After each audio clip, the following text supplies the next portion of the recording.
नहीं चलेगी। जो सरकार निकलनी है वो सरकार बदलनी है। जो सरकार निकलनी है वो सरकार बदलनी है। जो सरकार निकलनी है वो सरकार बदलनी है। अद्धे बहुओं की सरकार नहीं चलेगी, नहीं चलेगी, अद्धे बहुओं की सरकार नहीं चलेगी, नहीं चलेगी। अद्धे बहुओं की सरकार। राजधानी दिल्ली में केजरीवाल सरकार की नई आबकारी नीति के खिलाफ बीजेपी पार्टी कई महीनों से लगातार धरना प्रदर्शन कर रही है। इसी के चलते राजधानी दिल्ली में बीजेपी पार्टी के द्वारा 15 जगहों पर धरना प्रदर्शन और चक्का जाम किया गया। ये तस्वीरें हैं उत्तर पूर्वी दिल्ली के वेलकम चौक की। आप जरा इन तस्वीरों पर गौर से देखिए किस तरीके से बीजेपी पार्टी के कार्यकर्ताओं द्वारा चक्का जाम किया जा रहा है।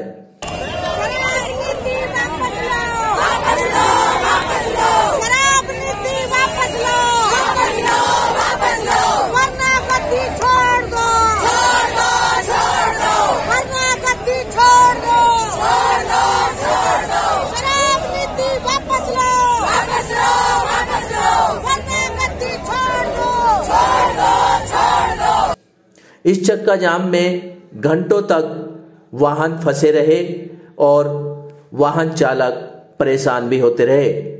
साथ ही वाहन चालकों को ऑफिस जाने में भी खासी परेशानी का सामना उठाना पड़ा। वहीं बीजेपी के कार्यकर्ताओं ने डीटीसी बसों के पहियों की हवा भी निकाल दी, जिसके चलते क्रेन द्वारा बसों को सड़क पे हटाया गया।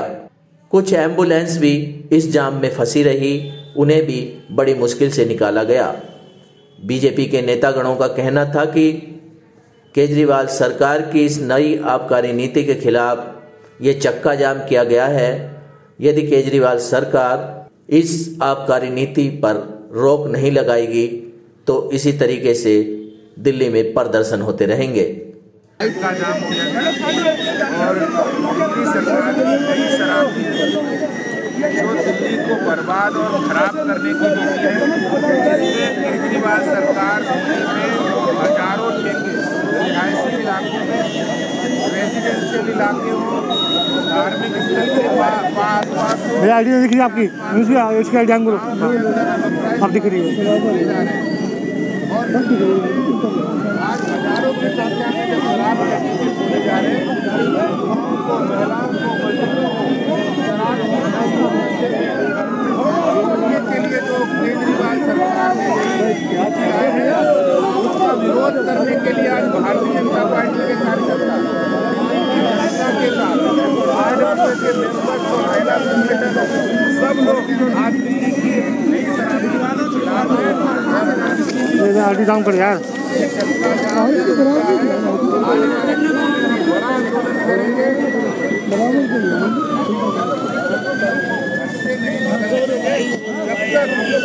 सरकार नई शराब नीति को वापस।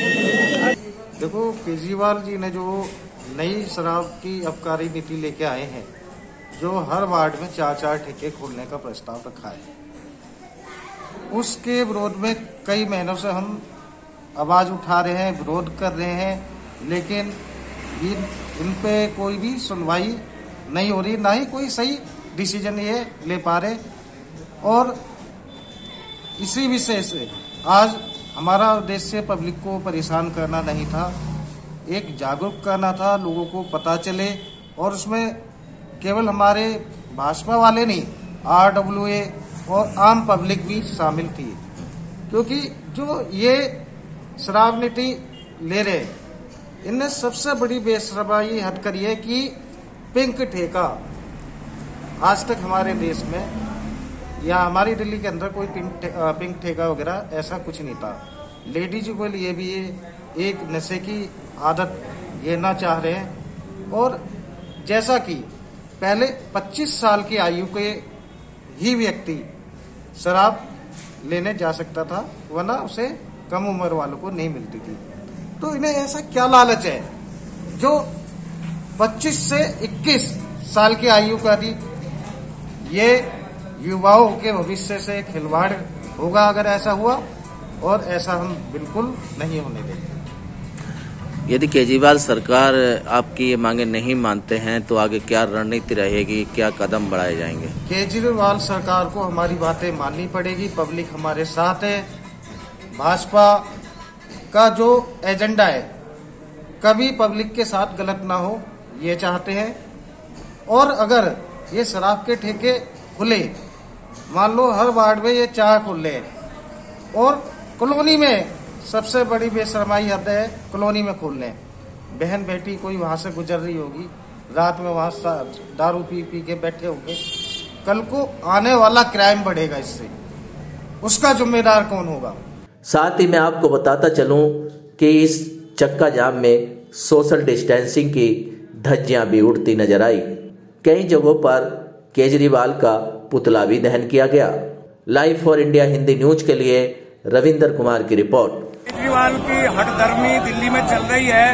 शराब के ठेके जगह जगह गली मोहल्ले में, रिहायशी क्षेत्र हो या निवास का कहीं ऐसा स्थान हो, उसने जो यानी 849 ठेके खोलने का जो प्राइवेटीकरण किया है, निजीकरण किया है, उसके विरोध में भारतीय जनता पार्टी दिल्ली प्रदेश चक्का जाम कर रहा है आज। और जब तक ये इन ठेकों का जो नीति को, आबकारी नीति को वापस नहीं लेंगे, भारतीय जनता पार्टी ऐसे ही चक्का जाम करेगी और आगे ये प्रदर्शन बढ़ता ही रहेगा। सर लेकिन जनता नाराजगी दिखा रही है कि ज्यादा परेशानी हो रही है जनता नहीं, जनता ही कह रही है कि हम इससे परेशान हैं, केजरीवाल से परेशान है। जनता कह रही है दारू के ठेके कोई नहीं खुलवाना चाहता। जनता तो खुद है इस बात से कि आपने आवाज उठाई है, जनता की आवाज है, ये भारतीय जनता पार्टी की आवाज नहीं है, दिल्ली की जनता की आवाज है। ये चक्का जाम शराब नीति के ऊपर किया गया है। जो आबकारी शराब नीति केजरीवाल ने शुरू कर रखी है, उसके ऊपर चक्का जाम कर रखा है। जगह जगह हर पूरी दिल्ली में, हर जिले में सारी चक्का जाम कर रखा है। अच्छा, यदि बात करी जाए, ये केजरीवाल सरकार ने जिस तरीके से हर वार्ड में 4-4 ठेके खोलने का ऐलान किया था, खुल भी गए हैं, इनसे क्या असर पड़ेगा महिलाओं, बच्चों पे और नई आने वाली पीढ़ी पर? इससे बहुत बुरा असर पड़ेगा बच्चों पे और पुरुषों पे, महिलाओं पे। जो घर के पुरुष दारू पियेंगे तो बच्चों पे बहुत बुरा असर पड़ेगा, महिलाओं पे बहुत बुरा असर पड़ेगा। क्योंकि महिलाएं, पुरुष दारू पियेंगे तो महिलाएं परेशान होंगी, मारेंगे, पीटेंगे, दारू पियेंगे। कुछ लोगों के घर में खाने को पैसे नहीं होते, फिर भी दारू पीते हैं, घर में पैसे नहीं देते तो महिलाएं परेशान होती है, बच्चे परेशान होते हैं। पढ़ाई के लिए, बच्चों के लिए पैसे नहीं होते, फिर भी पुरुष दारू पीते हैं। और दारू पीने के लिए पैसे हैं मगर बच्चे को पढ़ाने के लिए पैसे नहीं है। क्या कहना चाहेंगे कि यदि केजरीवाल सरकार ये आबकारी नीति अपनी वापस नहीं लेती हैं तो क्या आगे रणनीति, क्या कदम आप लोगों के रहेंगे? ये हमारे कदम रहेंगे कि हम ऐसे ही प्रदर्शन करते रहेंगे। चक्का जाम आज इसीलिए हमने किया था वेलकम चौक पे कि हम केजरीवाल को ये बता सके कि हम भारतीय जनता पार्टी के जो भी जितने भी कार्यकर्ता हैं, हम प्रदर्शन करेंगे और जोरदार प्रदर्शन करेंगे और शराब के ठेके बंद कराकर छोड़ेंगे। देखिए, हम जब से दिल्ली सरकार ये नई शराब की नीति लाई है, विनाशकारी नीति बोलूंगी इसको, मैं शराब की नीति नहीं, विनाशकारी नीति को लेकर आई है। भारतीय जनता पार्टी उसी दिन से इस चीज का विरोध कर रही है, लेकिन केजरीवाल के सिर पे चूक नहीं रेंग रही है। केजरीवाल जी दिल्ली को अनाथ छोड़कर, दिल्ली को मरता हुआ छोड़कर पंजाब में जाकर लगे हुए हैं। उनको शर्म नहीं आती। एक माँ बाप अपने बच्चों को इसलिए पढ़ाता है कि ताकि बच्चा बड़ा होकर कुछ काम करे, कुछ नाम करे, लेकिन उन्होंने ये कर दिया है कि बड़े हो जाओ और शराब के ठेके ले जाओ। आज उसी के विरोध में हम लोगों ने यहाँ चक्का जाम किया है। मेरे ऊपर तो ऑलरेडी 2 केस बन चुके हैं थानों को इसको लेकर के, लेकिन मैं ये कहती हूँ मेरे पर 10 केस भी बने तो मैं डरने वाली नहीं हूँ। और हम इसी तरीके से विरोध करेंगे और चक्का जाम करेंगे, यहाँ पर पूरी दिल्ली को जाम कर देंगे।